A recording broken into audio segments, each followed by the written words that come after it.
Hello, good evening, and welcome to Final Boss Fight. My name is Jeff, and after a long period, I'm back in the Keeper of Arcane Lore chair, and I am joined tonight by Sarah, Hi. Robin, Hello. Richard, Hello. Brian, who for some reason your reactive image hasn't come through. I'll try and fix that. So we're also joined by Brian. Hello. And yeah, we are back with some murder. Murder? I was listening to an Agatha Christie podcast today. That's why I just said murder. It's quite good. It's all about Agatha. They're ranking all 66 murderers in the Agatha Christie books. Nice. It's quite interesting. Who's So yeah, we are winning? back with. Sorry. Who's winning? Spoilers. Okay. We'll talk about it later. We'll talk Michael about it. Myers is in those ones, right? Like that's one of his. Yes, that is Not a quite. thing. Yes, Michael Myers is an Agatha Christie. I thought so. And Christie, speaking of Christie will be joining us very shortly. That'd be why. Why do dogs lick themselves? I don't know. Surely it's a grooming thing, isn't it? So what's happening? I have no idea. No, me I- either particularly. I'm on my mobile. I can't use Discord on Tom's computer, so well, I'm not logged in. It would log him out, so I'm on my phone. There we go. We've got Hello. Brian. I'm just resetting. Hi, Christy. I'm just resetting all the Hello. images because all the Discord images have changed, and I was not aware of this before tonight. So Okay. it's all going well tonight. Yeah. What more do you want? I was There we gonna say, go. My Discord image should be the same as normal, I would have thought. I know, but I'm using old links. I had a later link tonight. Anyway, we are here with some horror on the Orient Express, and I believe Richard, you are giving us the recap for this evening on what happened last session. I mean, yes. We'll have to see how well that goes. We were in the Dreamland bit. You know, the Dream Train. What's it called? The Dream Train? Dreamlands Express. Dreamland Express. Yes, we're on that. Murder on the Dreamland Express. Which is always an odd experience. And we're sort of en route to this legal hearing between the races who exist in this weird place, and trying to work out who's at fault. And the king is going to listen to their respective cases and come to a conclusion. There's these posh, horrible people, and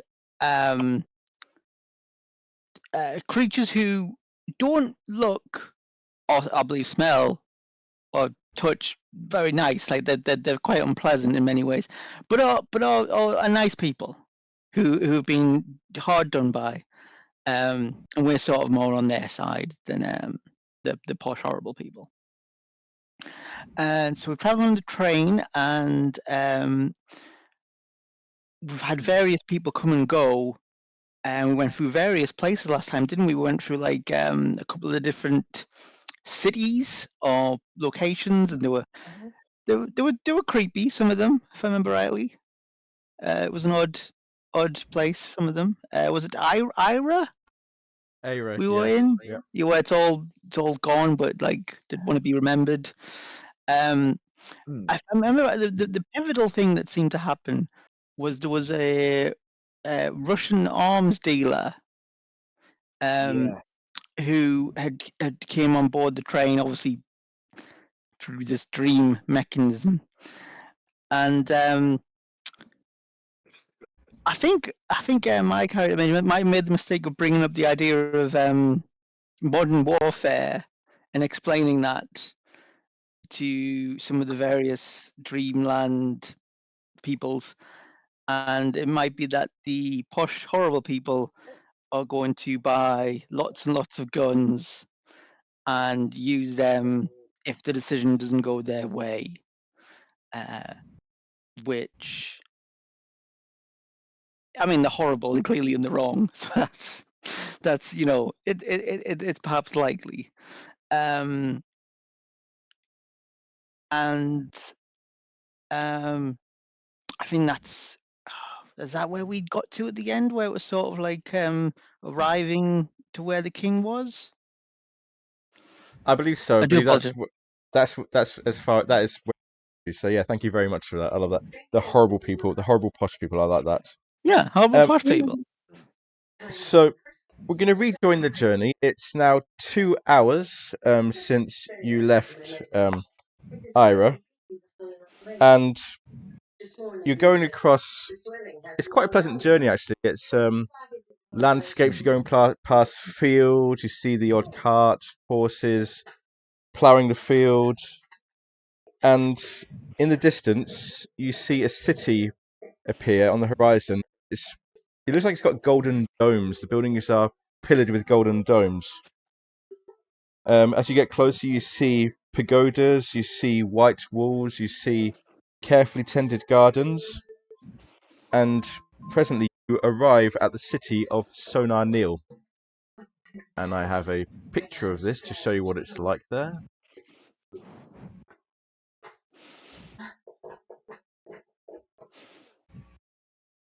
I'll move us to the Dreamlands map while that's going Oh, on. pretty. It reminds you of the sort of like Greek style architecture, mixed with Yes. a little bit of Middle Eastern. Mm-hmm. On the map, we are towards the bottom of the map now. Go, and train is Thank at you. Sonarnil. Mm. So the train pulls into the platform at Sonarnil. The stampeding of the creatures comes to a halt, and you hear Henri's voice again. You don't see him, but you can just like hear his voice through the train. Mesdames, Messieurs, we have arrived at Sonarnil. We'll be staying here for approximately 2 hours. We'll be trading cargo. Please feel free to disembark for a short walk in the city if you wish to. Also, please be aware we will be joined by King Karanes and some of his royal retinue when we leave. Thank you very much. That is all.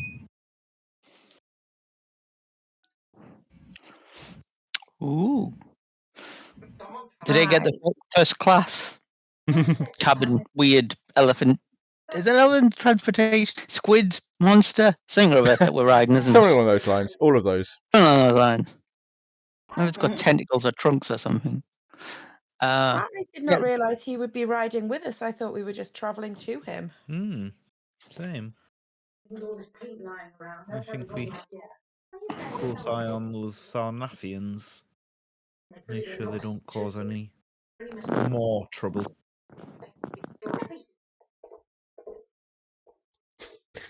Well, Henri seems to suggest this is a safe place for us to look around. I would be interested in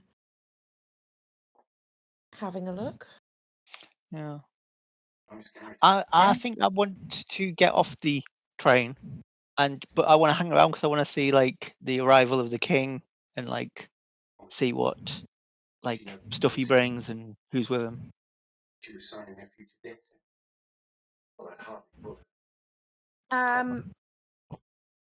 As I'm getting off, I sort of say to Henri, is there anything in particular place that you recommend that we go and look at while we're here?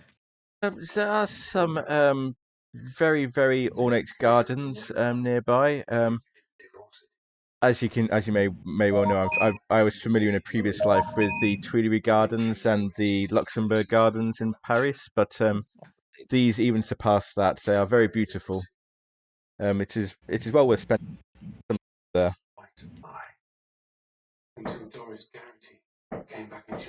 Oh, well, As I'm going to do is So I got fireworks going on. I got fireworks going on outside. Carry on. No, what were you going to say?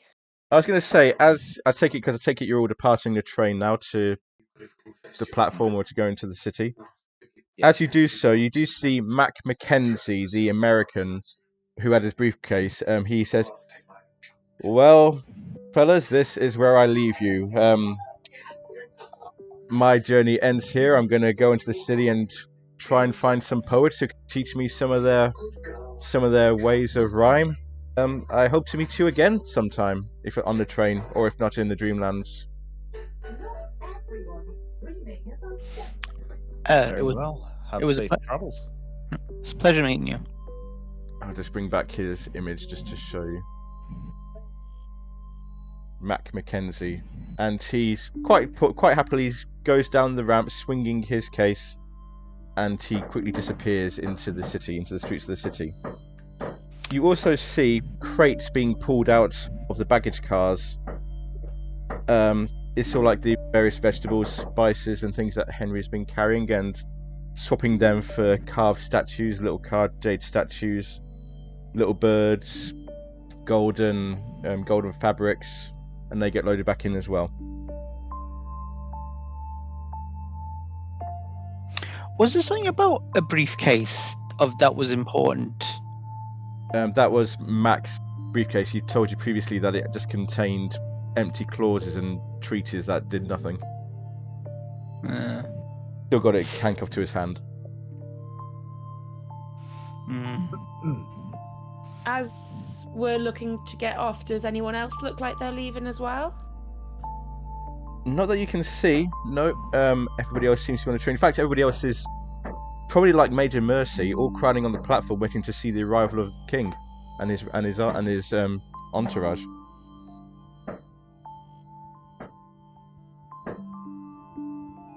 Well, Nancy is going to take tourist tips from Henri and go and have a look at the very beautiful gardens. And I think they get it's not fair comparing like gardens in the real world to this place. That's not fair. Like these guys got magic. Yeah. Roland will agree and sort of be like, well, we're only here once kind of thing. No use standing around. Okay. It's a very pleasant hour you spend wandering through. The gardens are beautifully tended. There's like little birds of all various different colours. Certainly nothing like you've seen in the real world. Flying around, tweeting away. You see brightly coloured flowers. Again, nothing you can recognise, but they all look very beautiful. They're all artistically arranged in the gardens. Fountains, sparkling water. It's all very... And there's like these pagodas in there as well. It's all very tasteful. It's all very elaborate. It's very beautiful. And the inhabitants as well are very pleased, very welcoming to you as well. They offer their greetings to you as you walk past. They bow slightly to you. Whenever there's like a gate or something, one of them will graciously open the gate for you to allow you through. It's all a very pleasant place. Certainly different to some of the other places you've been to while you've been here. Well, in that case, Nancy's just had a nice walk around and enjoyed being made a fuss of, really. They probably give you some like little souvenirs, like these little carved jade statuettes, like maybe a carved bird or something. Just something like a little keepsake. You don't take stuff from people when you're traveling. You know that's you get told that at customs. Has anyone given you anything to take through? I don't think that's going to be a problem here. Well, yes, it might be evil cursed statuette thing they're giving us. It's alright, we'll just give them to the Sarnathians. Nancy still accepts it. She is still like 80 years ahead of customs. Minimum. So she's good. So, after about an hour and a half, you make your way back to the... Now you can see there's a whole load of people on the platform. Both Henri, the rest of the passengers that you do see the Sarnathians, you do see the Ibians, you see Madame Brusha, Zusha, you see Karakov, you see locals as well, all crowding around waiting for the arrival of the king, and presently you hear trumpet blaring, and you see this column of knights walking up the path, up the roadway to the platform, and they're all wearing these like shining armor. It just like shines in the sun, like kind of like hurts your eyes to look at it. All with plumes of great, bright colors. And in the middle of them, there's this elaborate jeweled golden carriage. If you think like the golden carriage of state, it's that, but up to 11, being drawn by these horses. And presently, the whole procession comes to the platform and stops in front of the train, and Henri gets down on one knee and bows down low. The knight nearest the carriage opens the door, lays out the red carpet. It's like the full royal treatment, and down steps the king. I'm going to ask you here, what do you think this king would look like after all I've said? I mean- Go on. Not like King George. A lot like King George? No, not like King George. Oh, okay. What would he look like, do you think? Very alien. Okay. Maya would probably think like a beggar. Interesting. I went to the gardens. You come back now. Everybody's come back. Alright, oh, everybody's back now. Yeah. Yeah. And he just looks like a bloke, really. Well- I mean, are you asking us? I'm Keeper. asking you what you think. What you think of this? What are you expecting to see coming down from the carriage? Wait, is this Yeah. like a Wizard of Oz type thing where Mhm. each individual Mm. saw something else? I'd probably imagine something like the European monarchs that, Mercy will have seen in newspapers and whatnot. But I suppose in the same way, like taken to 11 and a bit fancier, perhaps some impossible things going on that wouldn't work in the real world. Oh, yeah, then in that case, Edward probably sees George the Fifth, who he's basically... You would expect Yeah. to see George the. You're expecting to see George V. What you actually see is just a normal man stepping down from the carriage, wearing a rather plain-looking brown suit with a white shirt and a brown tie. He's even Not not like not- George the. He's even got a hat on his head as he comes down. He wouldn't look out of place. You'd walk past him on the streets of, say, New York or London and not even notice him. Mm. And he walks over to Henri and he says, "On your feet, Henri. You know I don't hold with all this pomp and ceremony. That's not my style." And you're rather surprised to hear a New England accent. Maybe Boston. Well, Huh. Mm. I guess you're ready to have me on board. And Henri says, "Yes, Your Grace." Henri, how long have we known each other? You don't call me Your Grace. Sorry, sir. Sorry, Monsieur. I will see to your luggage immediately. And the King Karana sighs and says, "No need. My 2 knights here are coming with me. They insisted. They'll bring my luggage on board." And 2 of the knights step forward, and together they board the train. Does he have much luggage? Not really. Surprisingly little. Yeah. Like I was imagining, like the 50 luggage, cases and everything, But It's it probably sounds more like it's accurate to quite say- a simple. The knights have more luggage than the king does. As we get back on, as I go past Henri, you seem to have known him a long time. How long have you known him? Remember, so King Karanas and I, we go way back. You are aware of I'm sure you're aware of the time moves differently in the Dreamlands here. Yes. We have probably known each other for well over 1,000 years in Dreamland time. Is he native of the Dreamlands? No, he is like us. He is from the waking world originally. He was a vagrant. who moved around Boston, Kingsport, Innsmouth, but he always dreamed of this wonderful city where he was king, and then one day he made the move here permanently, and as he tells it, or as I understand from other dreamers, his body was found at the bottom of the Kingsport cliffs one day. So he is like me, he is no longer able to return to the waking world. His body is past, but his life is here now. I was going to say he seems very normal for a being of the Dreamlands. But as you say, that makes more sense now.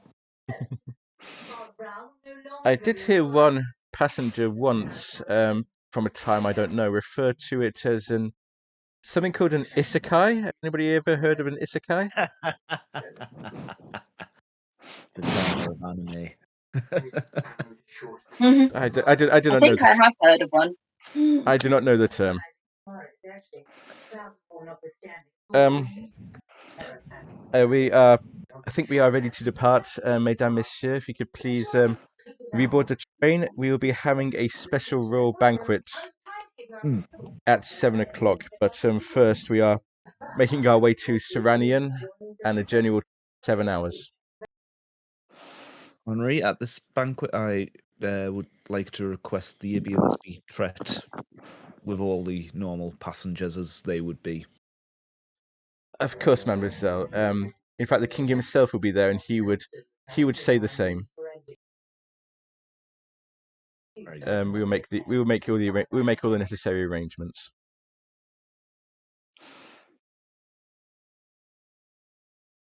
How are any of the other passengers responding to him?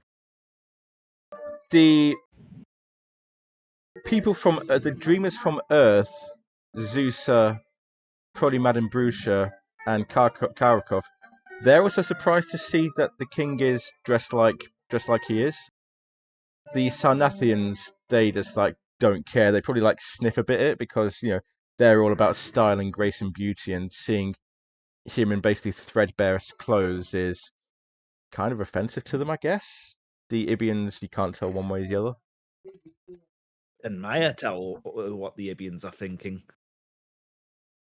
Probably. You probably get the impression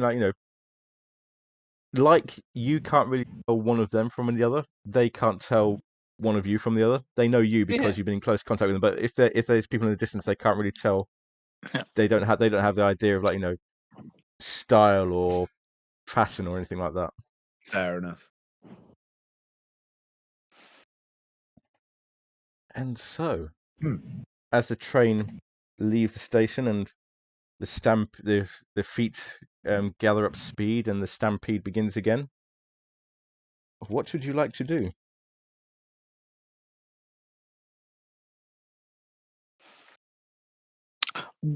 Whereabouts is the king being situated on the train? There is a special carriage that has a pavilion with the king's banners, and in fact, as the train gathers up speed, you see the knights, the king's retinue, galloping alongside until the train outpaces them. But there is a new carriage on the train, which has a very royal look to it, royal pavilion look to it. I know Mercy. I'd like to go over there, but I don't want to sneak on or anything. I basically want to, approach and say I would like permission to see the king. Okay. The two knights look at each other, obviously never seen you before, and I'm not going to make you roll for this or anything. You hear a voice from the back goes, "Let him in. Let him in." I recognise that accent. That's the British accent. Let him in. It's been a long time since I've talked to anyone from Britain. And they stand aside and allow you access, and it's a very elaborate room, as you can imagine, like a proper throne room. But the Karanas, as he sat on the throne, he looks very uncomfortable. He looks very very say uncomfortable. He's as if he'd rather be somewhere else, not here. and I will sort of take him in, and I'm not going to go on with this sort of Your Highness business. And so I'm just going to say, Major Sebastian Mercy. It's a pleasure to meet you. Major Mercy, you're in the army? Yes, I'm in the British Army. It's been some time since I was in the waking world. How is Britain? Well,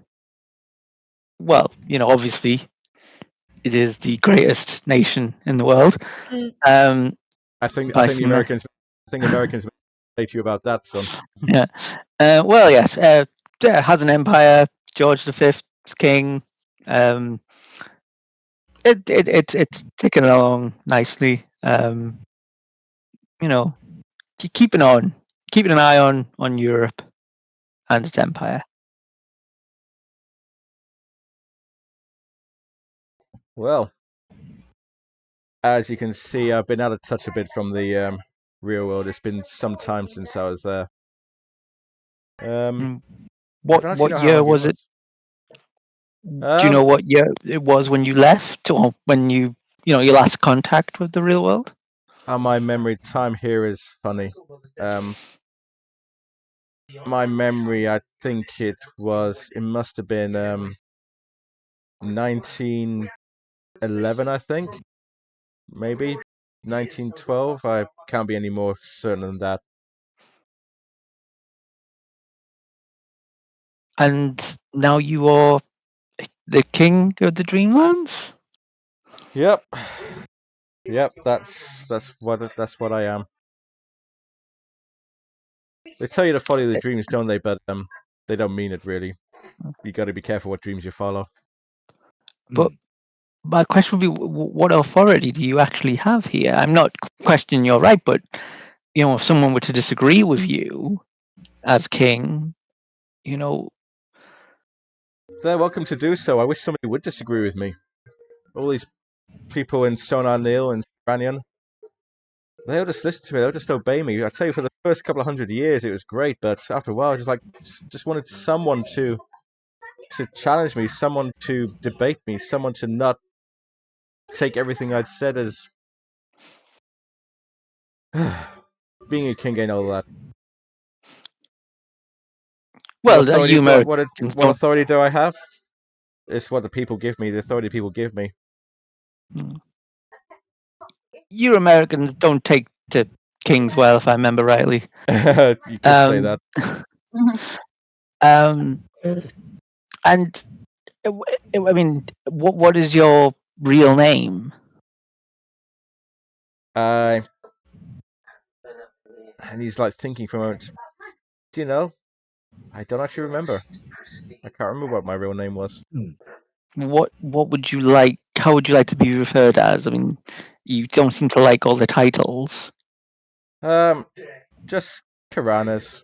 That's the name I've taken. That's what they know me by. That'll do fine. Karanas. And do you actually govern the Dreamlands?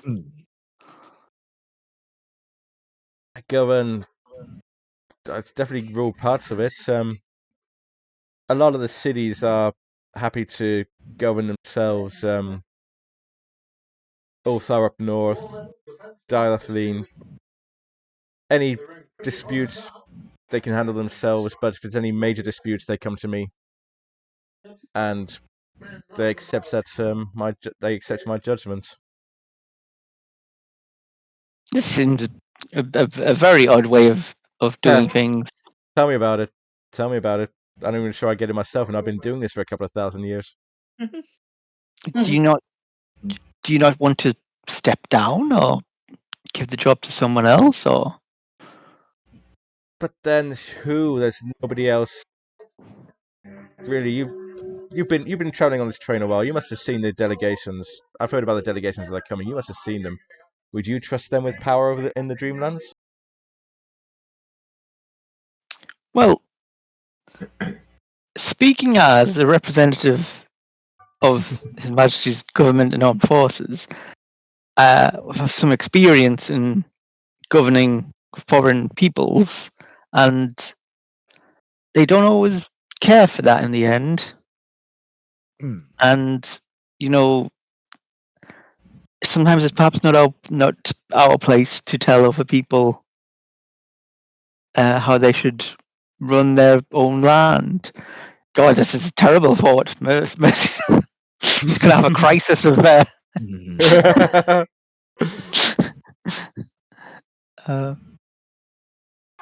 Woman, do you understand? Major Mercy, your Richard is showing. Yeah. Yeah, I know what you mean. I understand. I agree fully. Honestly, they wanted me in charge, so I took up the job, and I just want a quiet life. I know I can never go back to the waking world, but I just want to retire somewhere. Maybe someday they'll find somebody else better suited to this. Maybe yourself if you're not careful. Oh, I couldn't possibly. Well, if I was to take any title here, then this would merely become part of the British Empire. We're a long way from Britain now, son. We're long from America. We're a long way from anywhere. The sun never sets on the British Empire. We, goes beyond the horizon, and I'm quite sure if they were to learn of this place, they, there'd be an embassy or something here pretty quick. And I'm sure we can find some unclaimed pieces of marble lying around they could take back home. I mean, they were just lying around. That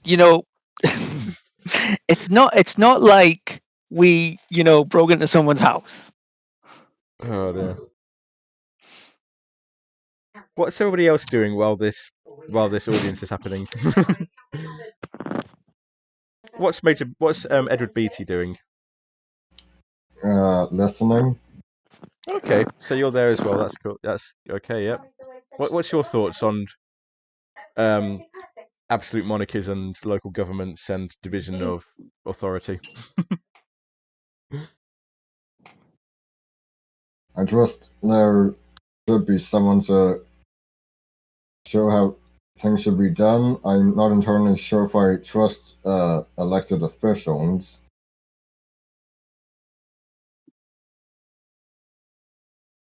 And Karan says, you don't know how great it is just to be able to talk like this with somebody after so long. But there are other people, other people like Henri and. Yeah, but Henri's busy with this train most of the time.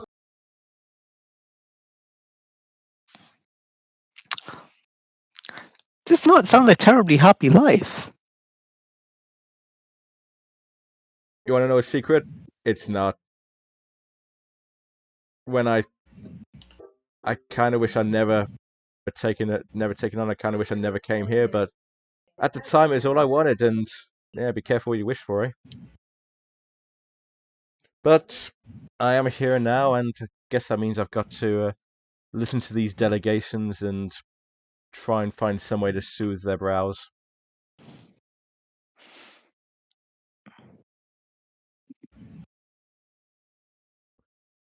Is everybody About here? These delegations, have you met either of them yet? Not directly, but I've kept up with a lot of their history between them. I know a lot of the ins and outs of their grievances. I'm hoping they can put their cases forward. Yes. Oh, have you? Can I be frank with you? Please. I wish someone would be frank with me. From our experiences of traveling on this train for a while with both the delegations, is it the Sarnathians? They do not seem like particularly nice people. They have harassed and harangued the Ibians almost the entire journey. Yeah, that sounds like what I've heard as well. And was it Sorry, Karen. And Mercy, was it you who was saying that they would potentially not abide by whatever the ruling was if it wasn't in their favour? Well, there is a Russian gentleman on board, an arms dealer, and I believe that that. Well, I know I went and spoke to him that they wanted to buy weapons from the real world to utilize them for some purpose, and they don't. The Sarnathians don't seem like the sort of people where if you were to rule against them, that they would accept that and move on. Well, I can tell you now that bringing over weapons from the real world is impossible. Maybe small weapons like pistols or revolvers, maybe, but the sort of weapons that you're talking about, not possible. So at least on that score, there's nothing behind that. Well, that's good to know, but it's perhaps something to bear in mind. What the fallout from your ruling could be. I'm not saying therefore rule for the Sarnathians, but just be prepared for. I will hear both sides and give my ruling. That's all I can do. I can only be fair in this. What they do with it is up to them. And I understand there's another matter on board as well that caused an incident on the journey.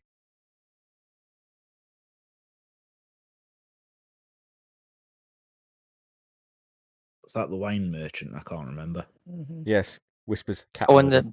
the cat murder. Yeah, this journey, poor Henri, this journey seems cursed for him. I mean, we are very new here. For our experience, this could be every train journey has murders and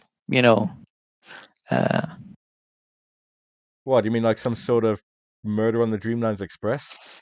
no, That's not at all. terrible No, idea. not at That's a all. terrible idea. Not at all. Sure, that That's- would make a great idea for a book. It's as terrible as an idea as a desert on the Nile. Yeah, who would want to read about a murder on a train? Seriously. Or a haunting in Venice. A haunting in Venice. Yeah, exactly. Yeah. I mean, who would really? As you're having this audience with the king, you feel the train lurch actually, and you see through the windows. The pavilion has lots of large windows. You see that you're heading towards a cliff that kind of rises up, and you see the sea sparkling beyond it, and the train just carries on, and you feel a lurch, and then the stampeding stops, and you realize you're hurtling through the air. You see dolphins jump out of the sea beside the train in graceful arcs, keeping pace. It kind of feels like, I don't know if you'd be on a plane or anything. It kind of feels like, you know the way your stomach kind of like lurches a bit when you're on a roller coaster or in a plane when it just takes off? It's kind of like that, but it doesn't stop.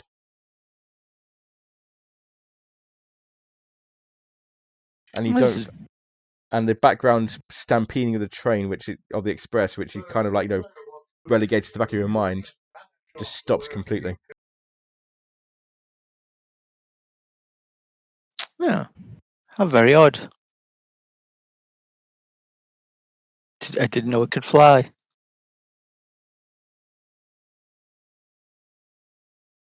Could probably go through the water too, and I wouldn't be surprised at this point. Hey, it is a Dreamlands. Anything is possible. One of the knights comes in and whispers something to Karanas, and Karana says, "I think the banquet is ready. Shall we go?" Indeed. Yes. and you all led, along with the king, to the dining carriage, to the banqueting hall carriage, and it's all laid out very elaborately, very ostentatiously, more so than what you've seen so far. You're all shown to your seats. I do have a handout here of the menu that you find in front of you. As always, Maya is going to sit wherever the Ibians are sitting. The Ibians are sitting. The Ibians actually sat close to you. Henri has actually positioned you close to the Ibians anyway. Yeah. All the various. It's like you can see that dishes are in like various decorations as well. You see one on there. There's a castle of spun sugar. It's just like this elaborate construction made of crystallized sugar. Roast peacocks, the actual full roast peacocks in their feathers. It's all very elaborate. It's all like very ostentatious. And it's a very formal affair as well. A very stiff formal affair. Few people speak. Everybody just like sits stiffly, kind of like eats. There's like barely a word heard. It's all very stiff and very formal. Unless there's anything you'd like to do to try and suggest ways to liven it up. I mean, this is Major Murphy. This is brilliant. This is a standard. This is how you dine. You don't talk to each other. You don't want to, acknowledge each other too much. Maya's going to ask the Ibians for one of their local folk songs. Mercy's going to ask the Ibians to not sing one of their because I am worried it'll hurt their chances in the coming legal dispute. What is folk song? Yeah. Oh, you lot have a lot to learn. Any local stories? They kind of look at you as well, like comprehending.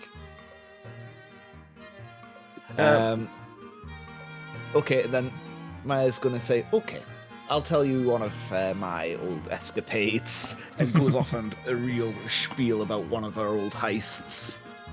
And they look at you, and it's a mixture of amazement, comprehension, and incomprehension and confusion. Nancy, sat near to you, you see Madame Brusha and the dancer Zusa. I will try and draw them into conversation. Madame Brusha, I do not think the king is what you were expecting. No, I'd heard that King Karanis was unique, but I didn't expect this. His clothes are very odd. In fact, his clothes resemble your clothes in a way. Do you know him? Is he from the real world? I mean, I understand he did come from the real world at some point, but I don't know exactly when. His clothes do seem very normal to me. And Zusha says, yes, he looks like he could. I'm sure that's the typical dress in New York or Boston or even Arkham, places like that. I never thought I'd see those sort of clothes here like that, especially on a king. I'm sure you noticed it as well, Zusa. His accent was of those places too. It did, yes. Yeah, it surprised me, yes. Do you think he really is a king? She leans over and whispers to you. Dreamlands seem an interesting place. It seems that the unexpected is to be expected. What do you think, Madame Brusha? It does not surprise me if he is a king.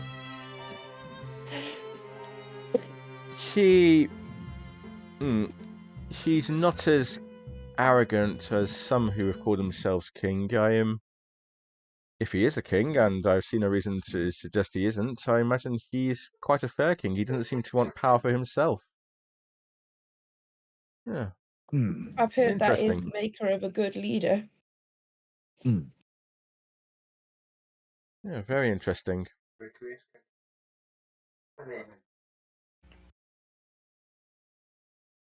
And after a few moments, Madame Brewster says, "I can't stand this this atmosphere, this stifling atmosphere. Zusha, why don't you dance for us?" And Zusha says, "Do you think I could? Do you think I'd be alright if I dance?" I think the king would enjoy watching your talent. "Oh, if you're sure." And she gets Well, up. I mean, you could ask. Might be a good idea. And she gets up and goes and like asks Kuranes, like, "May I dance for you, Your Grace?"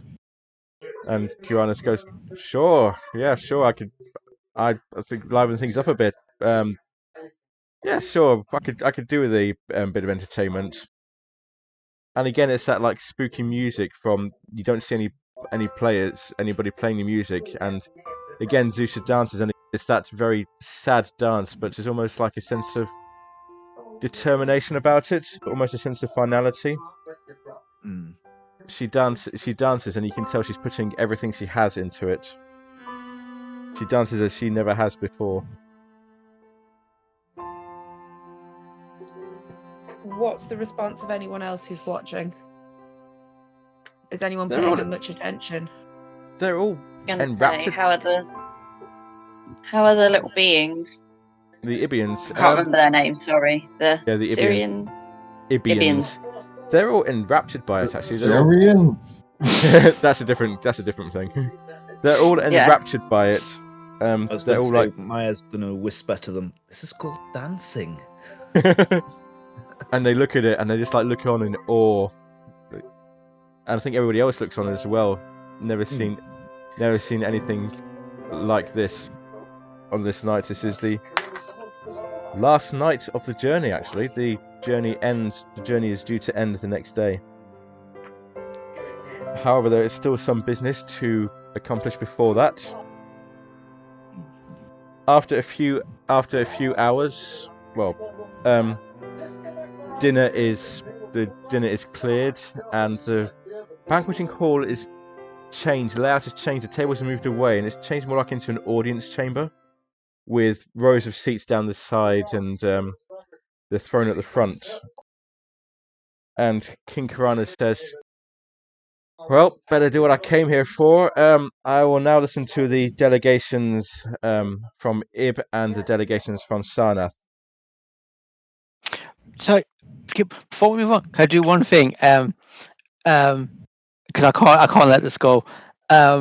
Could Mercy drink one of the pearls from Wavewood Metal dissolved in the vinegar of Frey? Because that's what Queen Cleopatra did. And Major Mercy, with a strong connection to Egypt, being stationed there, would know that. And it seems a fitting tribute. Okay. I've no idea what that would taste like, so I can't describe it to you. But vinegary, I'd suspect. Vinegary, yes. Is what I'm going with. Take one sip of it and goes, ugh, ugh, ugh, there.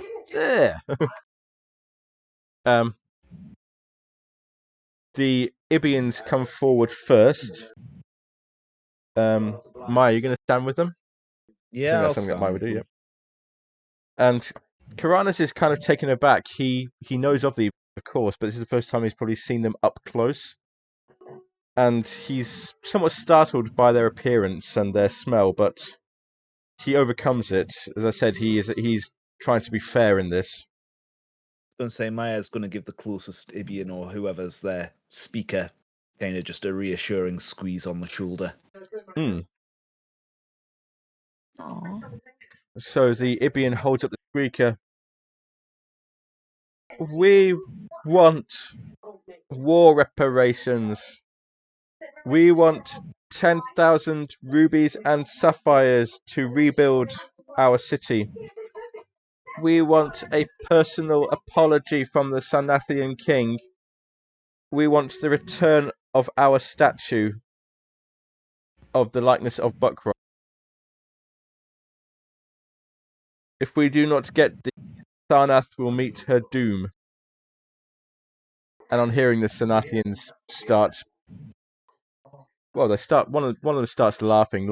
Gives a quick laugh out loud at this.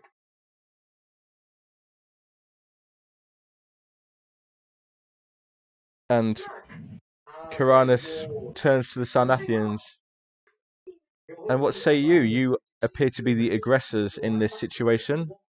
What do you say? Will you agree to these demands? And the leader of the Sarnathians, whose name I forget right now, I shall just get his name up. Theophed.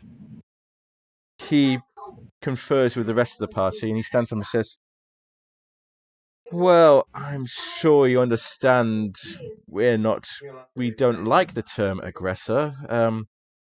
We live to defend our way of life. However, in the interests of peace, we are willing to meet some of these demands. We are happy to pay the sum of rubies and sapphires as requested. We will even write a letter of apology. We can even offer our king to write a personal letter of apology. But the statue is not something we can give. It is part of our way of life. It is part of our central rituals. It is the reason for our prosperity. We have a ritual coming up soon, actually, a festival coming up, and the statue plays a central part of it. We cannot let the statue go. Would this be sufficient for you?" And you see the Ibians, you get the sense the Ibians are not happy with this.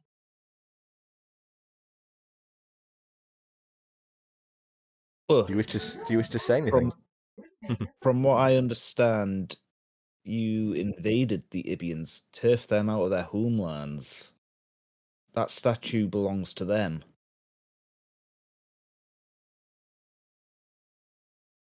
Well, I'm sure you understand a great people like ours needs land to live in. And I just realised that. I just realised I don't want to take away from this, but there's a great parallel with what's happening in the world today. But I don't want to dwell on that. I'm sure you understand. We needed land to live in. We only took what was necessary to be able to feed our people and to shelter our people.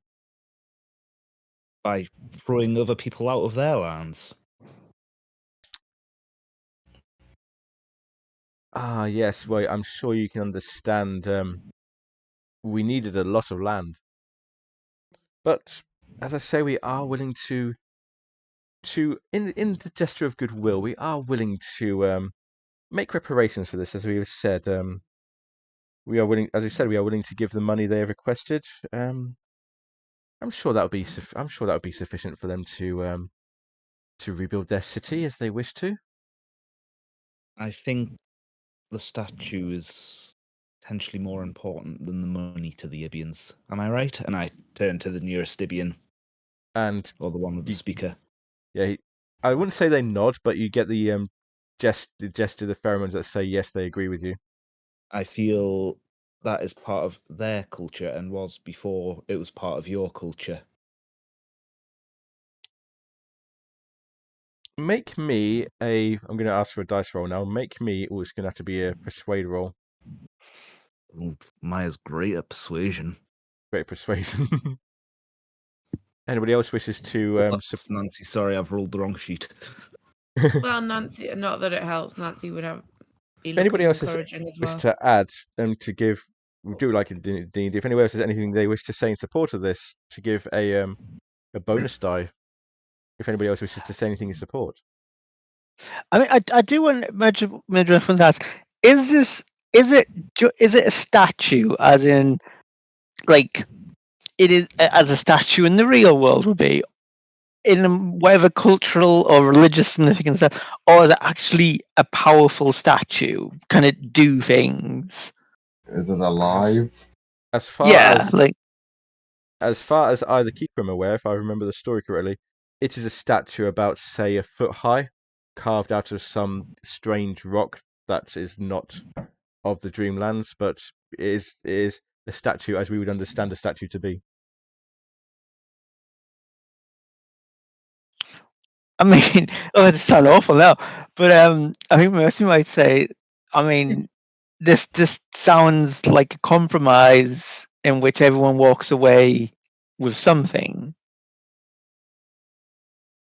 Is that worth preserving peace? I mean, is the statue? Could the Ibians explain the particular significance of this statue? We must have our statue back. It is vital to us. If we do not have the statue, doom will come to the Sarnathians.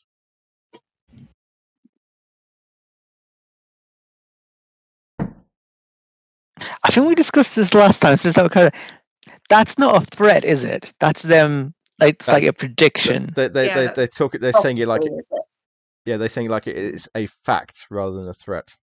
Yeah.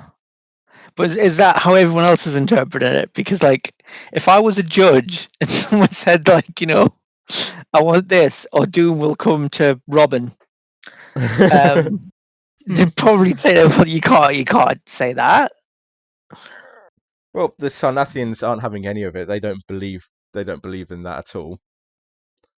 The others, it's kind of like Karanis probably like accepts what they're saying because as far as he's concerned, it's part of their culture.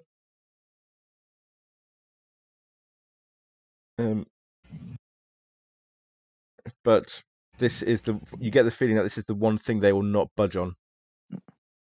Could I ask the Ibians, like, they've asked for a sum of money, effectively.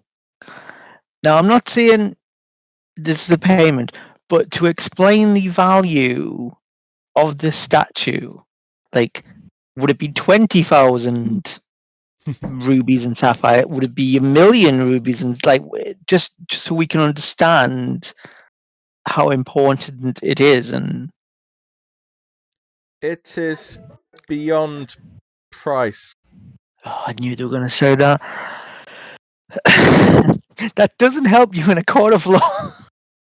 You need a number so you can express the value of what's been taken.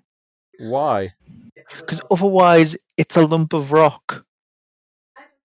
But it is our lump of rock.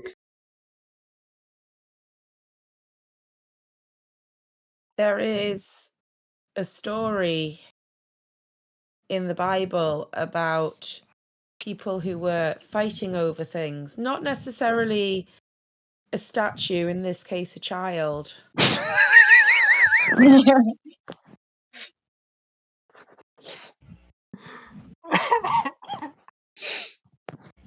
And the solution in that case was to split it in half.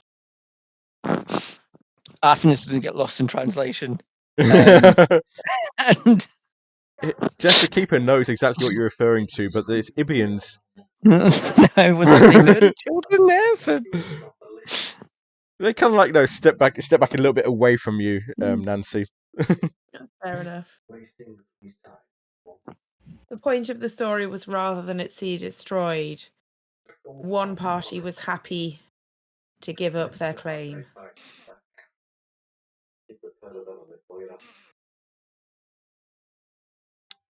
The Ibians turn to Maya. We must have the statue. It is vital to us. They must give us the statue. Maya's going to just kind of ask them, you say that if you don't get the statue, doom will come to Sarnath. I'm asking this for my own understanding. What would happen to you if you didn't get the statue? We do not know. We were sent here to get the statue. That is why we are here.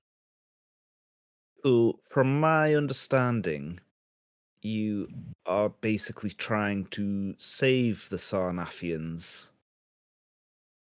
by regaining your statue from whatever terrible plight would befall them. If the Sarnathians give us back the statue, they will be safe.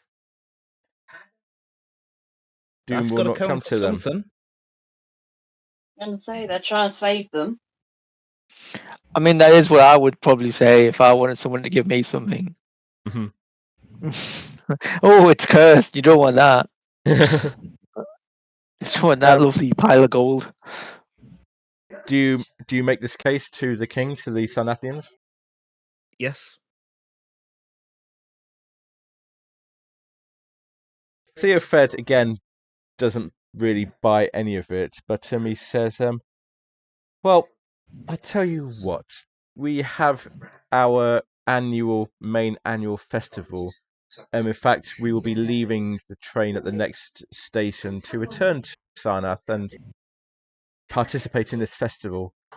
Once that festival is finished, we will see about returning the statue to these people. Would that be acceptable? Could I make a suggestion? Now, I know your people don't necessarily see eye to eye at the best of times, but would it be possible potentially to, I don't know, make an alliance of some sort? Kind of, I don't know, integrate your societies together? I was gonna say, could they timeshare it? But Yeah. Then everyone can potentially share the statue. And Equally. Karanis is obviously listening to these deliberations, and he says, well, that sounds like a reasonable outcome. The Ibians get the money that was promised to them, they get the apology from the king, and the statue is still a sticky question, but if both parties are happy to share ownership of the statue, it's a peaceful outcome that everybody's happy with, I'm happy with that. What say you to the Ibians? And the Ibians look at each other, and they say, we will accept this as long as the statue is returned to us. And the Sarnathians shrug and goes, well, I suppose we can take this proposition back to our king, and hopefully we'll be able to convince him that this is the right way forward. Is that satisfactory to everybody?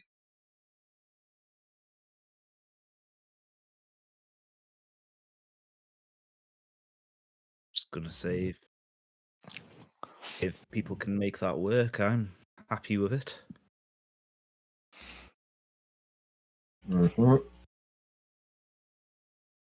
Can you all make me psychology rolls? Ooh. mhm.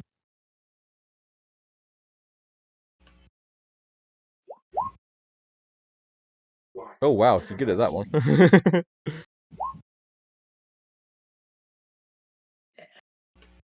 Hard success, 2 hard successes. Wow. Hope you're all ticking these off.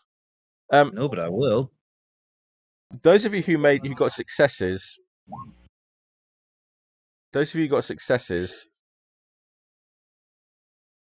you get the feeling that perhaps the Sarnathians aren't as sincere as they're making themselves out to be.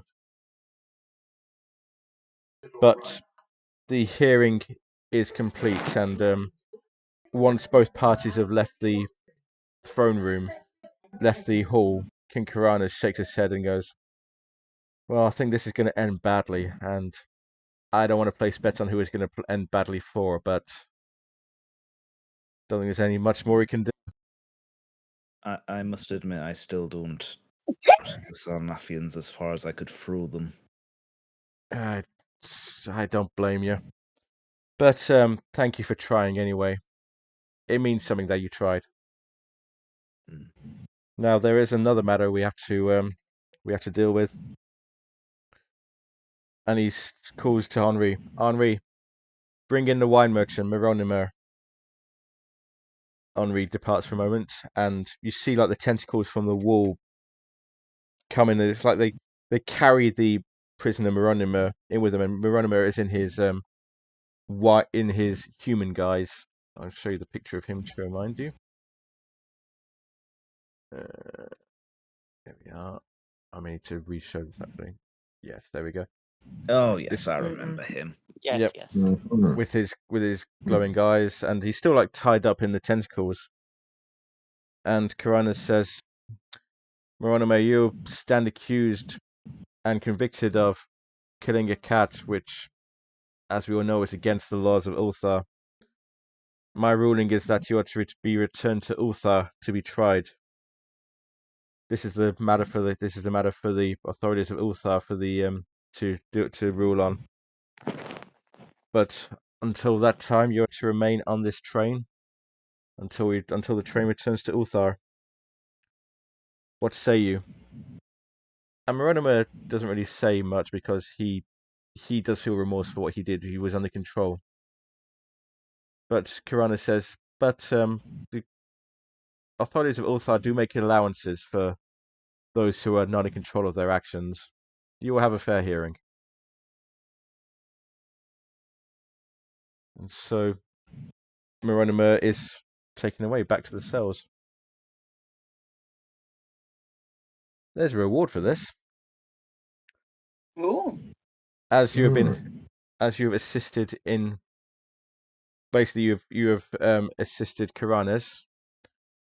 You can take 1d4 sanity points each. Ooh. This is not, however, an investigation improvement phase because there's still a little bit more to come before that. Go on then. The button. That'll be yours. Ooh, Richard. Wait, add 4 to sanity? Roll a d4 and then add the results to your sanity. Oh, 3.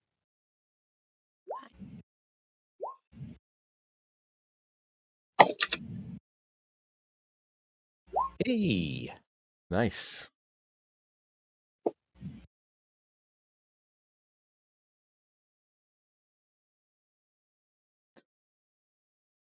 Also, when we started.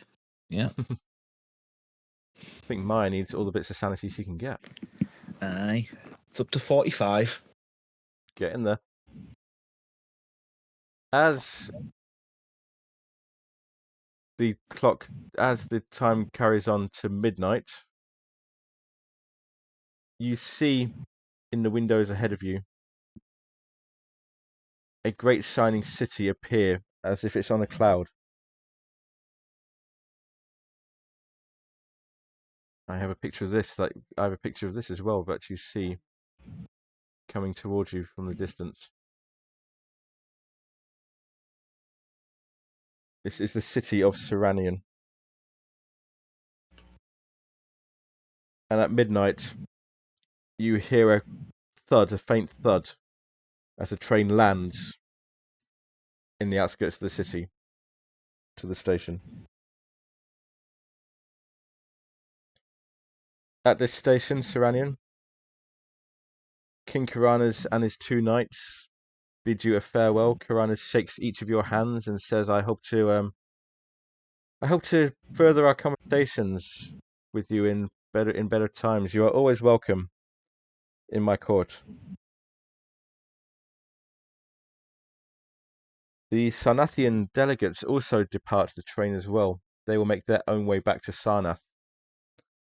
They don't say anything to you. They don't even look at anybody else as they leave the train. They still leave with their heads held high, still arrogant. But they have nothing more to say to anybody. What happened to that Russian fellow? What's he up to? Karakov, he's still on the train. He's still about. Yeah. But the journey's ending, so is he just gonna turn round? But the journey's not quite ended yet. I'll just finish off the events. There's more cargo trading. You see these crates that Henri got from Sonar Neil being unloaded from the train. and you see crates and boxes of scrolls and books being loaded on the train.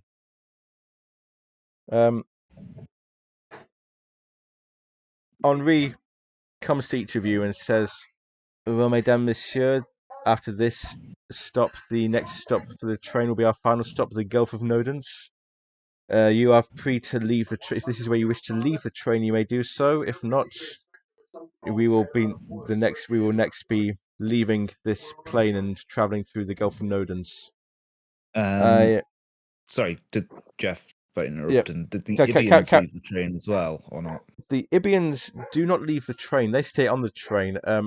If you ask them how they're getting home, they say they will return to their own world via the What? Sorry. Gulf of. They will return to their own world via the Gulf of Nodens. Okay. And Henri says to you, if you wish to leave the train here, you're of course welcome to do so. I do not mind telling you, I do expect some turbulence on this last leg of the journey. It is up to you. The next step will be the Gulf of Nodens, where you have the final choice whether or not to give up your totems to the abyss. But if you do so, you will not be able to ride the train again. It is your choice.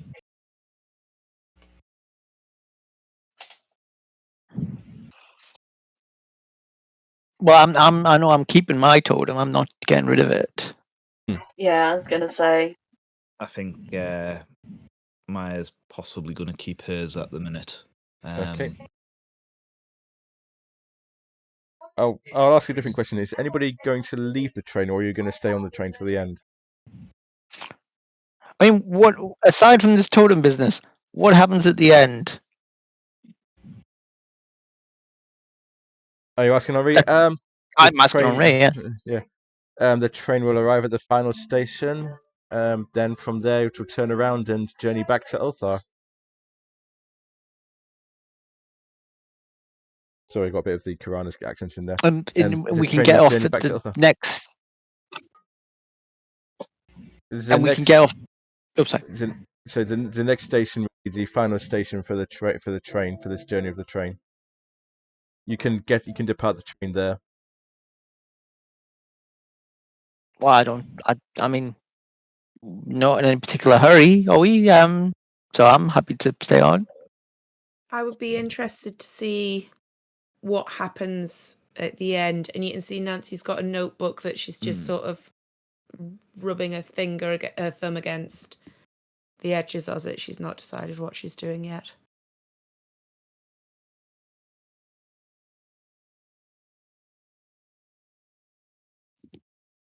Very well. Mesdames, Messieurs, the train will be departing in 2 hours. Your time is your own until. Please, you may do as you wish until the train departs, until the express departs. I don't suppose that it could have followed those Sarnathians about, like, have they already left? Did they teleport away, or this is, are they walking around somewhere? It's an interesting question. It doesn't actually say how they get back to their own land. But you try following them, but you do lose track of them, and then they're just gone. We'll just say they're just gone. Maya's going to go visit the Ibians. Okay. They are there in their carriage. And Maya's going to just convey her concerns about the Sarnathians not necessarily keeping their word to them. We thank you for your concern, friend Maya. We will return to our home and we will decide what is to be done. Very well. I would love to come visit at some point. Learn about your culture more. We do not know this is possible, but we will see what can be done.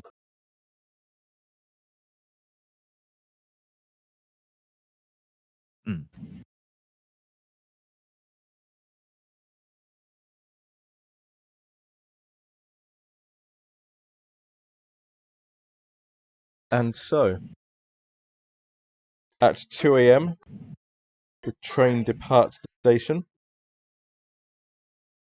And as it does so, anybody looking out of the windows, you see the clouds start to darken. Well, it's kind of light at the moment, but the clouds start to darken.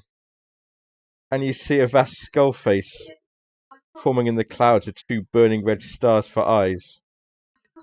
And again, the creatures of the train leap.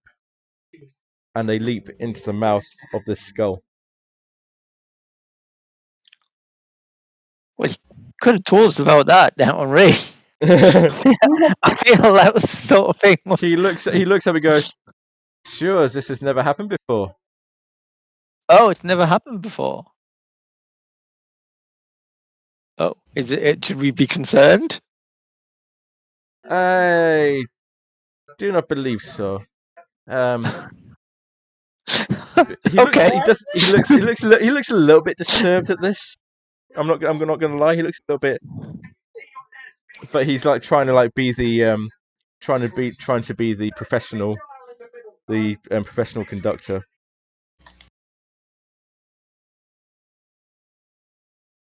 I mean, I've been on many a train journey, and none of them. This has never happened in any of them, or any sort of equivalent either. It's. I suggest you brace yourself, Monsieur. The next part can be a bit disturbing. And the beasts leap again. And this time it's like they leap out of the world. All around you is just nothing, illimitable blackness. And you look down and look around, look above, and you see stars and galaxies whirling around into infinity.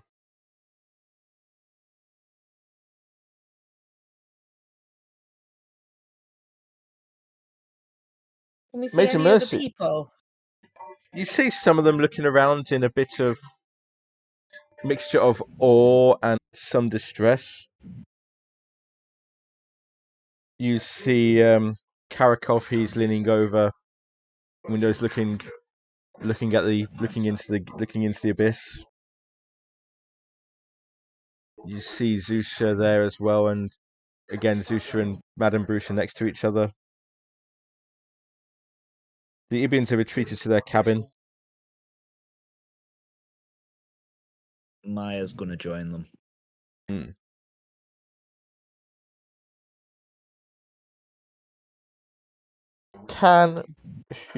Maya's going to join them. Okay, can Major Mercy, Nancy, Edward, and Roland please make me listen rolls? What rolls? Listen.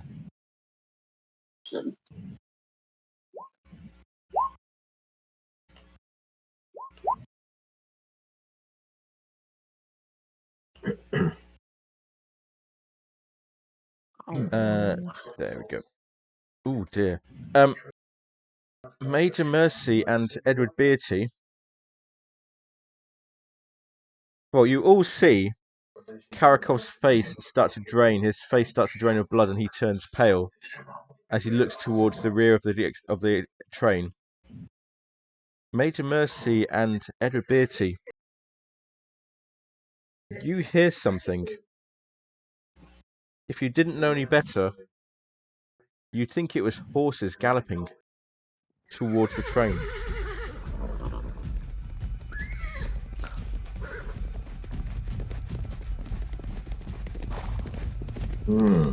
How many horses are we talking? Like 5, or would it be like 5,000? A large number. And Karakov retreats a bit. No, it cannot be. No, this cannot be happening. And you look where he's looking, and you see rank after rank of horses with ghostly soldiers galloping after the train. And Karakov, no, this cannot be happening. No. And he flees further back into the train. What do you do? I mean, I'll point for the horse people. Going went that way. I don't know. Aside from that, as long as they're not going to hurt us. As they get closer, you see that they have what look like pound signs carved into their foreheads. Oh, dear me. That, I believe, is a sanity roll. From everyone, is this? This would be from Mercy, Edward, Nancy, and Roland. Sanity, yeah? Sanity, please, yes. Sanity. Ooh. Just check to make sure.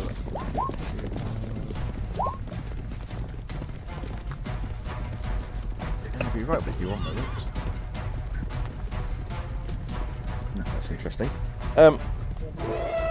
That will be a. You've also seen it. I'm going to give you 1 point of sanity for seeing this undead, ghostly horde galloping after. 1 point loss, I assume. 1 point lost. Yes. Is that for everyone? That'd be. Yes.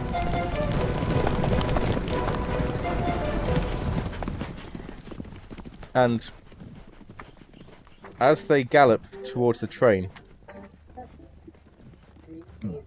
you see, bringing up the rear, 2 ornate cannons dragged up by some of the horses and some of the dead. As they get closer, they open fire, and one of them hits a pavilion. And you see the pavilion crack and part of it begin to shatter. And I say Henri's there with you, and as the wall of the palace shatters, you see Henri clutch his chest. Ugh! Ugh!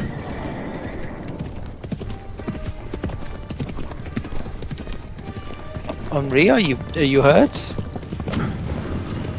That palace, they need to destroy the train. Another cannon fires and hits another palace, and again, he flinches back in pain. Monsieur, we have to stop them. Can we turn round? Can we go faster? No, Monsieur, I fear no one is driving the train. And as he says this, you see 2 winged figures flying past towards the cavalry, towards the horses and the dead. 2 dark winged figures, but they both appear to be wearing uniforms. Monsieur, I fear no one is driving the engine. If the engine must be kept going, otherwise the train will stop. Why? Should one of us get to the cabin and just try to drive the train?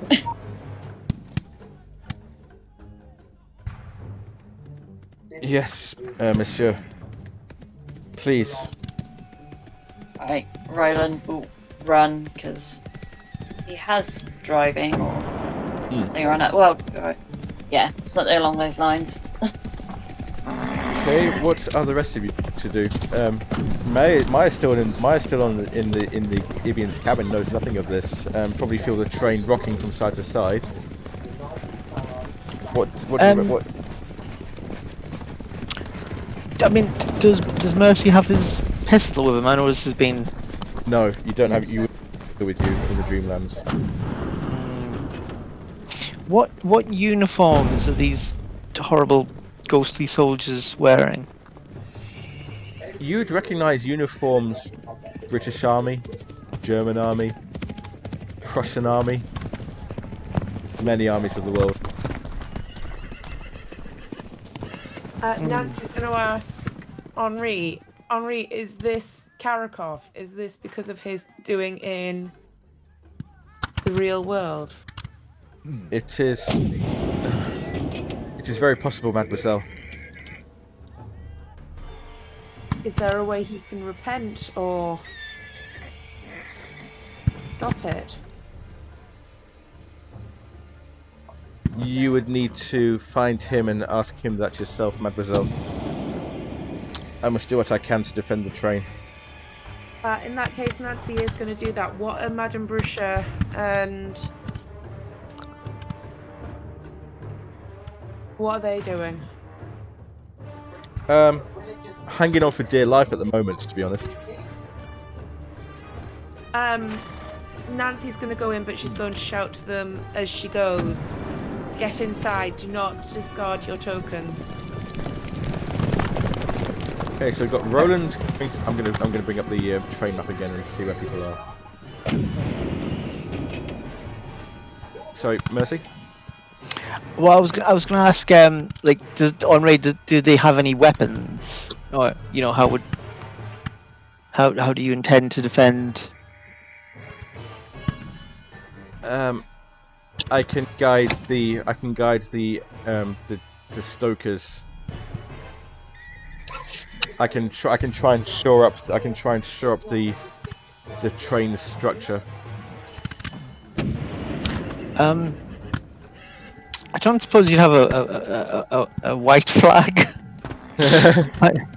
might be. Then we can just give them Karkarov and we'll be on our way.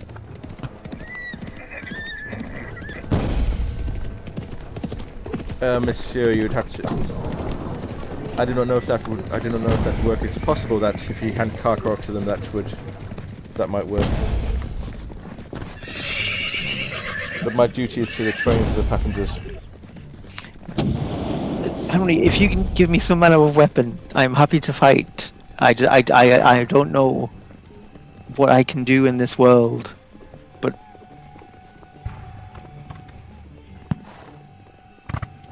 she gives you it'd be like a cavalry sword, I think. Ooh, and it feels like like a quite saber. solid in your like a saber. It feels quite solid in your hands. So we've got Roland going to the engine, Nancy going after Karakov, Major Sebastian Mercy getting ready to fight. What is Edward Beatty going to be doing? Yeah, getting ready to fight also. Okay, another sword for Edward Beatty. Should someone help Nancy in case like Karkarov doesn't want to come?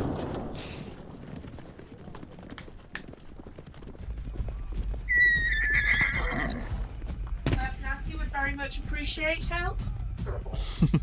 What with her being, not strong. I'll go with Nancy then.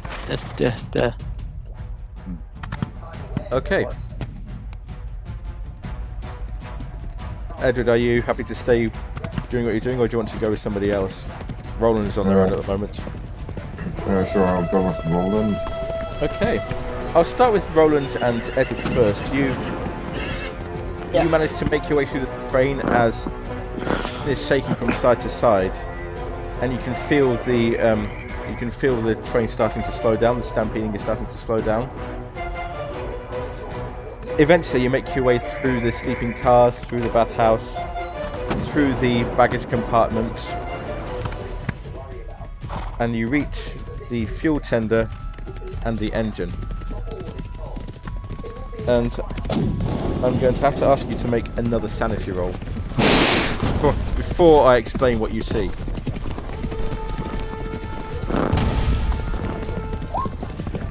Oh wow. Oh, 86. That'll be another point off Roland and Edward, please.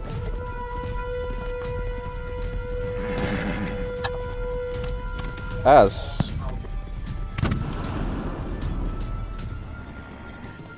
you reach the fuel tender first, go through the fuel tender first, and this is,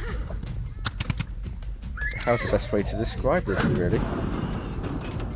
You see a bare pink mound of flesh, part of the creature, with huge gouts hacked out of it.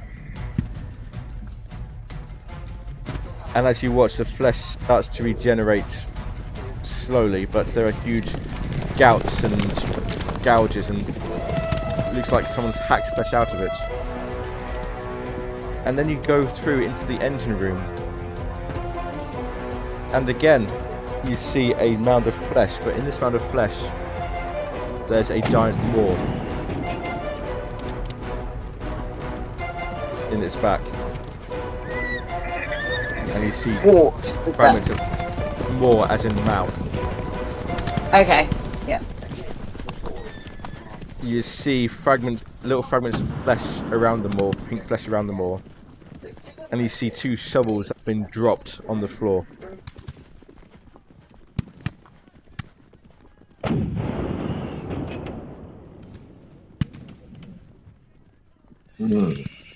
Do we want to try hitting it again with the shovels? It obviously hasn't worked. Well, No, I don't think that will get us anywhere. Do we want to try shoving it out of the cart? Maybe might be the other option. Yeah. do you want me to explain it? Do you want me to explain this again? Actually, I think you may have misunderstood. Yeah. The engine room is a giant mouth. Okay, so the engine room itself is sentient.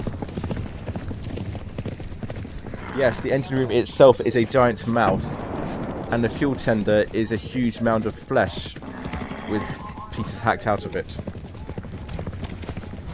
Okay. Shall we disconnect this cart from the other cart? Would that be dangerous? I suppose, because that would propel forward in theory. Then these carts would slow down. Why do you want the cart to slow down? You're trying to outrun the enemy. Well, getting rid of this, whatever this sentient cart is, I would have thought was more. Unless we feed the sentient cart. Yeah. I think that bit of the cart is normal. That's what it's meant to be. Yeah. Instead of it being like a big furnace where you chuck coal in, Yeah. it's a big mouth you could have chuck flesh into. Kind of like the cover art that comes up every session.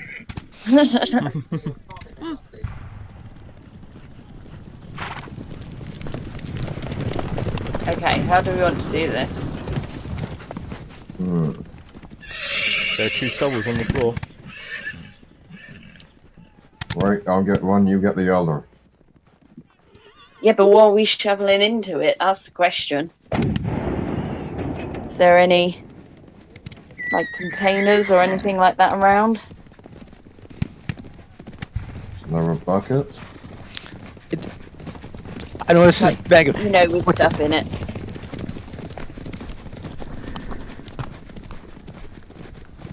That There's it's eaten whoever was shoveling.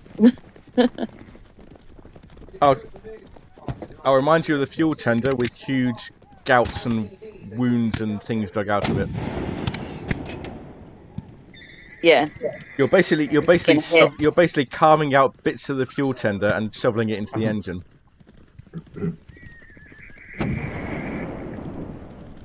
Okay.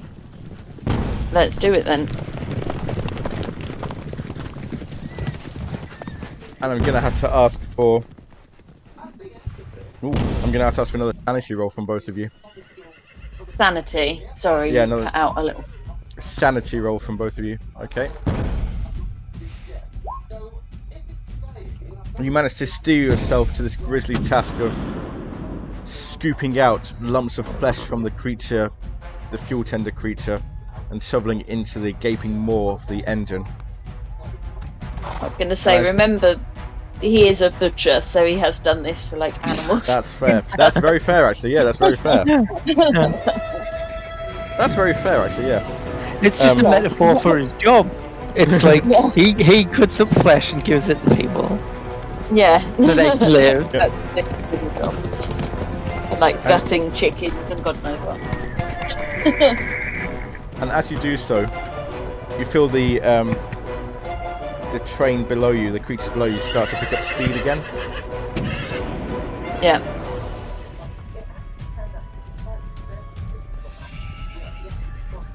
We'll just keep Made doing to- it then. Yep. Major Mercy and Nancy, you follow where you think the direction where Karakov went into.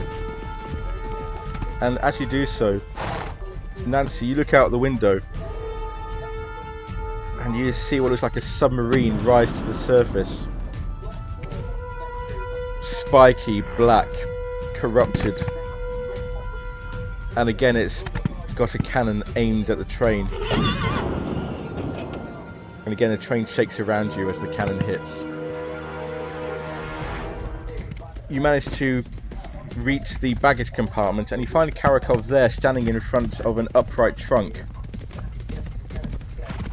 staring at it. Maybe I throw this over, maybe I can throw this over the side, maybe that will stop them. What's inside? I don't know. Something important. I don't know what it is. Is this Did your you bring luggage? it? Sorry. No, we asked the same thing. I mean, Yeah. It is mine, yes, it is mine. But this you're is right. caused by you. If I you don't- think that will work, then yes, but you have to fix this. should we perhaps see what's inside? Do you open the trunk? I'm telling what's his name to Karkarov, and I've got a sword, so he better do it. Reaches out with a shaking hand to open the trunk. And as he does so, he like touches the lid and pulls it back, and suddenly it bursts open. And a pack of bloated and leprous rats erupt from the trunk. Of course they do. Yeah.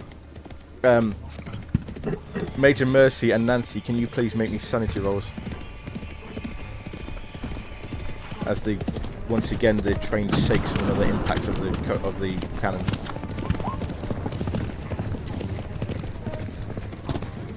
Wow. Nancy, you lose a grand total of 1 sanity point for these rats coming out.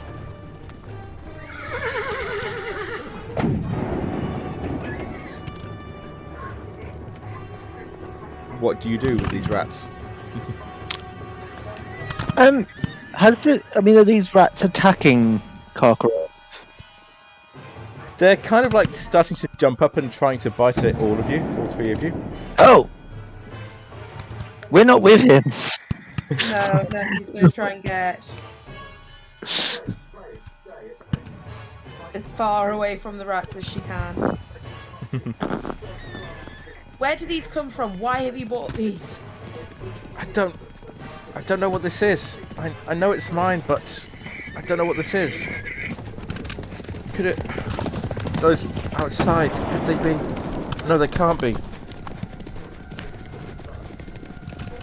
Karkarov, tell us what you're thinking, or those soldiers outside are going to be less dangerous than the soldier in here.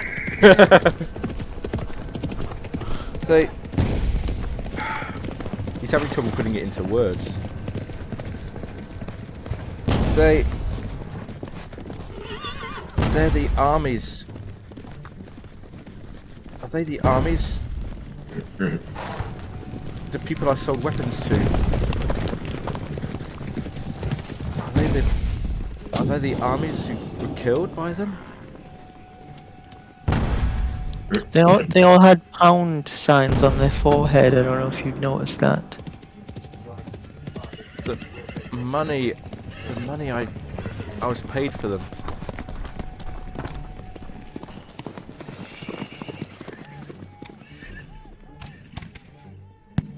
Where is the money? Money is in my bank back in the waking world.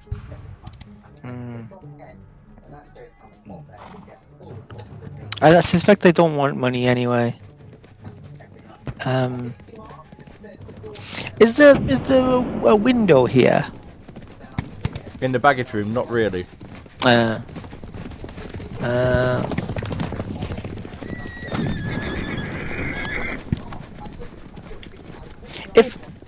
This is very much a hypothetical question.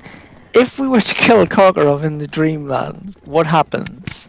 Like, to him in the real world? If a person dies in the Dreamlands, they wake up in the waking world, but they can never return to the Dreamlands.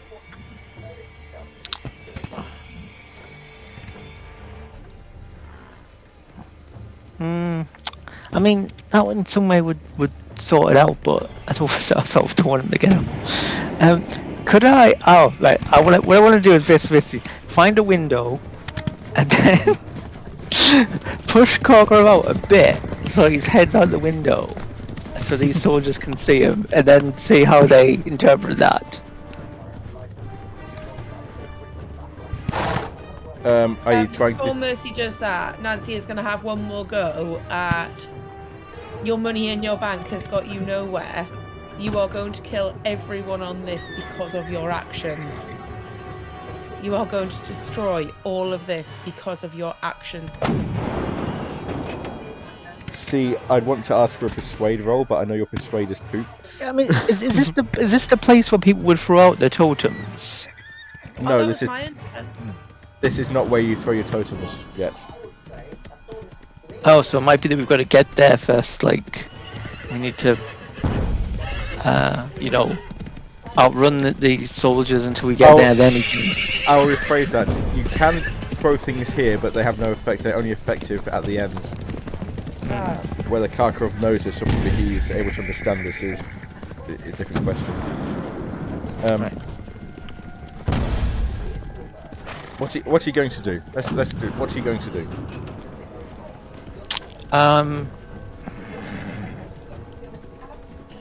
Submarine fires again. The submarine fires again. The submarine fires again and again. There's a definite smash this time, as though one of the palaces pavilions has been completely destroyed. Did you saw submarines? I mean, that's a big sail.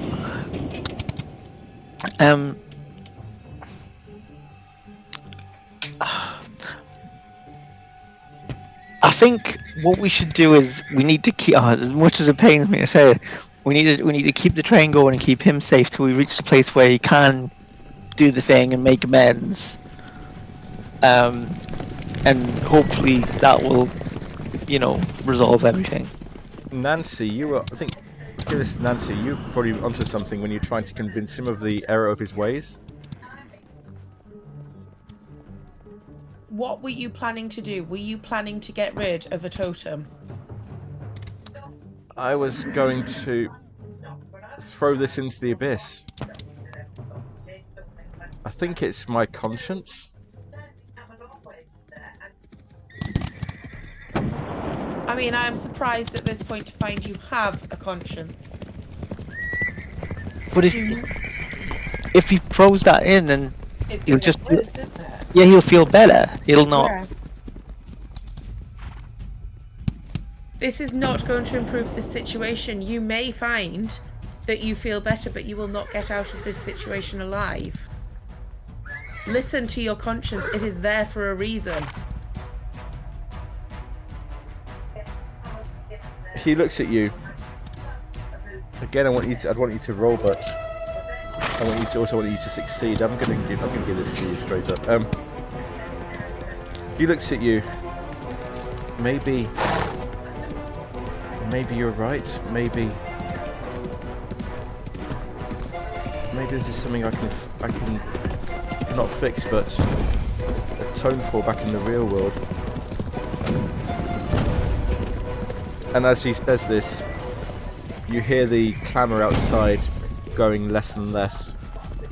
You feel the train picking up speed. And soon, you have left the vengeful dead far behind.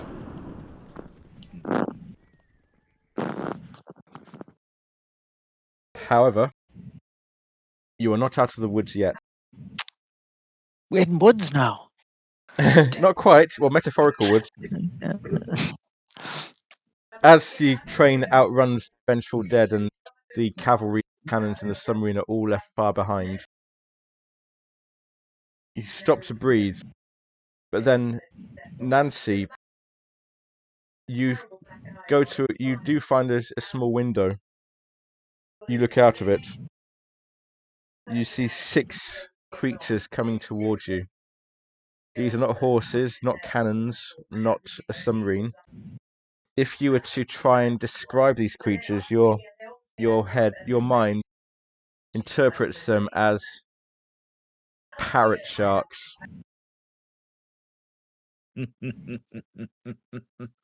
And So was that parrot sharks? Yeah. Okay. parrot sharks, yes. Great Are these what I winged think they beasts are? like parrot sharks. You see characteristics of parrots and characteristics of sharks as they come towards you. Humongous beasts. And on the back of one of these parrot shark creatures, the one in the lead, you see a familiar figure cloaked with glowing red eyes coming towards you. And that is where we leave it for this evening. Dun dun dun. So, thank you all very much for watching. Let's go around and do our stars and wishes. We'll start with Christy. I mean, I quite like that we're sort of blending the two worlds kind of thing. Mm-hmm. You know, that sort of invasion. But obviously, I quite like being in the dream world and not having the sort of, limitations of the real world.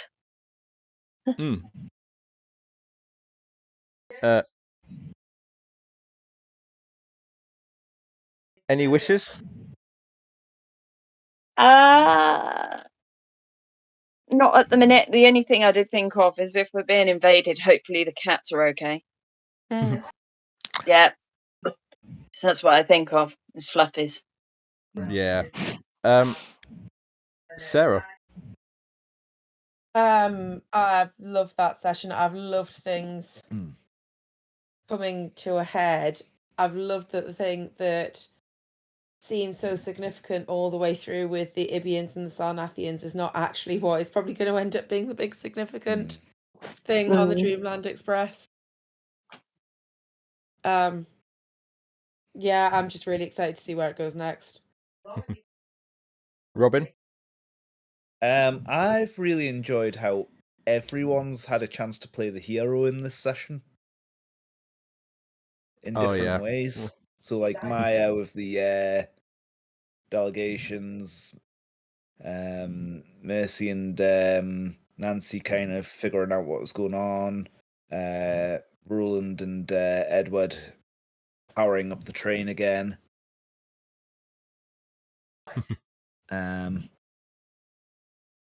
Wishes. That Maya gets to visit the Ibians in their homeland. Aww. Richard. I've really liked this sort of undead, vengeful army coming for Korov. That was really good. Our purse would rather that they, slice them up, but I think maybe that's still going to happen with the parrot sharks. And as for wishes, I like more horror, more insanity, more bad things happening to us. And Brian. I like the cavalry. As almost expecting some Wild West type thing with the train being attacked. Oh yeah. Yeah, and with the king, I was expecting something a bit more alien. I wasn't expecting a regular guy. Yeah. As for what I'd like to see, maybe I don't know. Maybe see the king again at some point. For me, Have more interactions with him. Oh, yeah. I enjoyed that a little bit with the interactions. Like, you managed to just talk to him and find out he's just a regular guy thrust into this position that he didn't really want. I liked the whole thing with the way you handled the thing with the Sarnathians and the Ibians. I liked Robin's little chuckle of recognition there when I said parrot sharks. We had this discussion before, and I knew these creatures were coming up. I thought, how best to do it? Oh, I know, I'll just call them parrot sharks. Robin will get that. Wishes, not a whole lot really. I like the way the way you all stepped up on this one. I like the image of you've been in this train, and so far it's been like this luxurious, palatial, everything you ever wanted thing, and then you get to the engine room, it's just like a giant mouth that's feeding on itself. Like you carve out chunks of flesh from one creature and feed it. It's like, that's something you're not supposed to see. That's something the passengers don't see. They just see like the palatial, the palatial, the royal treatment stuff. They don't see the actual thing that drives the train. Bit of a behind the scenes thing for you. The festival the Sarnathians said they had to get back in time for with the statue. If you read the story that came to Sarnath, that is the festival where they all die. Oh. So yeah. Is it the Sarnathians, or is it like everyone in the Dreamlands? No, it's just It's Sarnathians. The city of Sarnath is completely destroyed. Yeah, I've got very little sympathy for them. Yeah.